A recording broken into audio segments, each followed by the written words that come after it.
നമസ്കാരം. എങ്ങനെയാണ് ഈ CPM എന്ന് പറയുന്ന പ്രസ്ഥാനം ഇത്രയധികം ജീർണിച്ചത്?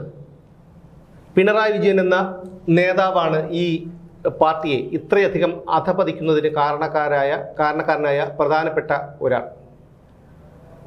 പിണറായി വിജയൻ്റെ മകൾ ചെയ്തു കൂട്ടിയ അഴിമതികളെക്കുറിച്ച്, കൊള്ളകളെക്കുറിച്ചുള്ള വിവരങ്ങളൊക്കെ ഇപ്പോൾ പുറത്തു വരുന്നുണ്ട്. ഞെട്ടിപ്പിക്കുന്നതാണത് തീർത്തും.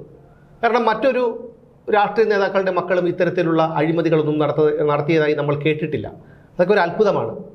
പിന്നെ ധാർമ്മികതയും നാണവും മാനവും മര്യാദയും മനുഷ്യനുള്ള അതുപോലെയുള്ള വികാരങ്ങളൊന്നും ഇല്ലാത്തത് കൊണ്ട് ഇപ്പോഴും പ്രതിപക്ഷ നേതാവായി കുളയട്ടെ പോലെ കടിച്ചു തൂങ്ങി നാണം കെട്ടി ജീവിക്കുകയാണ് പിണറായി വിജയൻ. ഈ കണ്ടതൊന്നുമല്ല, ഇത് മഞ്ഞുമലയുടെ അറ്റം മാത്രമാണ് എന്നാണ് ദേശാഭിമാനിയുടെ മുൻ അസോസിയേറ്റ് എഡിറ്ററും ജനശക്തി വാരികയുടെ ചീഫ് എഡിറ്ററുമായ സഖാവ് ശക്തിധരൻ അദ്ദേഹം സമൂഹ മാധ്യമത്തിൽ കുറിച്ചിരിക്കുന്നത്.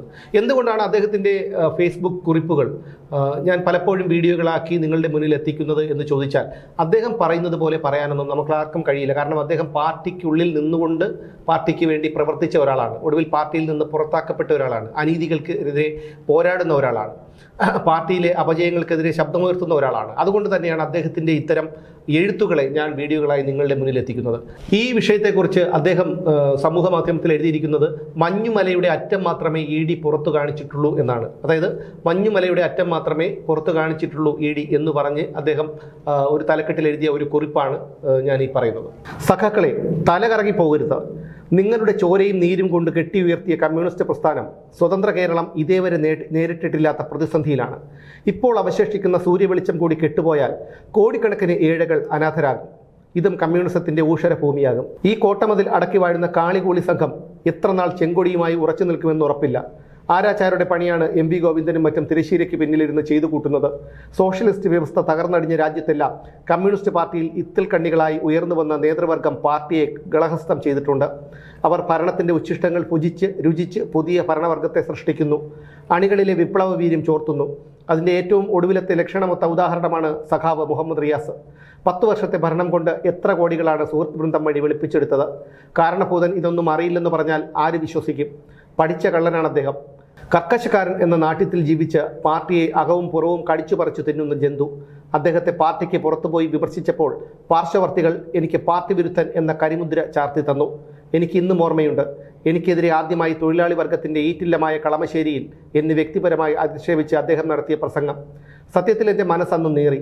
പക്ഷേ എനിക്കറിയാം, പാർശ്വവർത്തികളുടെ സമ്മർദ്ദം കൊണ്ടാണ് അദ്ദേഹം അങ്ങനെ പ്രസംഗിച്ചതെന്ന്. അദ്ദേഹത്തിന് അരിയേണ്ടത് VS-ന്റെ ചിറകായിരുന്നു. മാധ്യമരംഗത്ത് ശക്തിധരൻ്റെ പ്രഹരശേഷി എത്രയെന്ന് തിരിച്ചറിയാവുന്ന നേതാവായിരുന്നു അദ്ദേഹം. ആ ശേഷി എനിക്ക് നേടിത്തന്നതിൽ അദ്ദേഹത്തിൻ്റെ സംഭാവന നിസ്സീമമായിരുന്നു. ഉള്ളിൽ തട്ടുന്ന ആ സ്നേഹം പടനയിക്കാനുള്ള എൻ്റെ പോരാളിയാണിതെന്ന ബോധം എന്നിലും സൃഷ്ടിച്ചിരുന്നു. പാട്യം ഗോപാലൻ ആകസ്മികമായി വിട്ടുപിരിഞ്ഞപ്പോൾ മുഖ്യ പോരാളിയായി വരാവുന്നത് MLA ക്വാർട്ടേഴ്സിൽ റൂം 25 പാർലമെന്ററി പാർട്ടി ഓഫീസിൽ പതിവായി വന്ന് വിശ്രമിക്കാറുള്ള ഈ നേതാവിനെയാണ് സ്വപ്നം കണ്ടിരുന്നത്. പക്ഷേ പിൽക്കാലത്ത് അദ്ദേഹത്തോട് ചേർന്നു നിന്ന ഉപജാപക സംഘം മുതലാളിത്തത്തിൻ്റെ പടുകുഴിയിലിട്ട് അദ്ദേഹത്തെ മെഴുക്കി അതുവരെ കാണാത്ത മറുലോകം കാണിച്ചു കൊടുത്തു. ഒരിക്കലും പാർട്ടിയിൽ ഇതിനെതിരെ ഇനി ഉരുൾപൊട്ടൽ ഉണ്ടാകുമെന്ന് പ്രതീക്ഷിക്കേണ്ട. ഷണ്ഡീകരിക്കപ്പെട്ട അവയവമാണത്. മോഹഭംഗത്താൽ കൂട്ടത്തോടെ അണികൾ കൊഴിഞ്ഞു പോയേക്കാം. പല രാജ്യത്തും ഇതാണ് സംഭവിച്ചിട്ടുള്ളത്. പക്ഷേ ഒരു ഭടൻ പോലും ഇഷ്ടപ്പെടാത്ത ഉരുക്കുകോട്ടയാണ് തൊഴിലാളി വർഗത്തോട് കൂറുള്ളവർ ഇനി പണിയേണ്ടത്. നാനാഭാഗത്തു നിന്നും ആയിരങ്ങൾ മനമെടുത്ത് പാർട്ടി വിട്ടുപോയിക്കൊണ്ടിരിക്കുകയാണ്. ഈ ഒഴുക്ക് പശ്ചിമ ബംഗാളിലെ പോലെ കേരളത്തെയും മരുഭൂമിയാക്കും. കണ്ണിൽ എണ്ണയൊഴിച്ചിരുന്ന് ചെങ്കൊടിയെ സംരക്ഷിക്കേണ്ട സമയമാണിത്.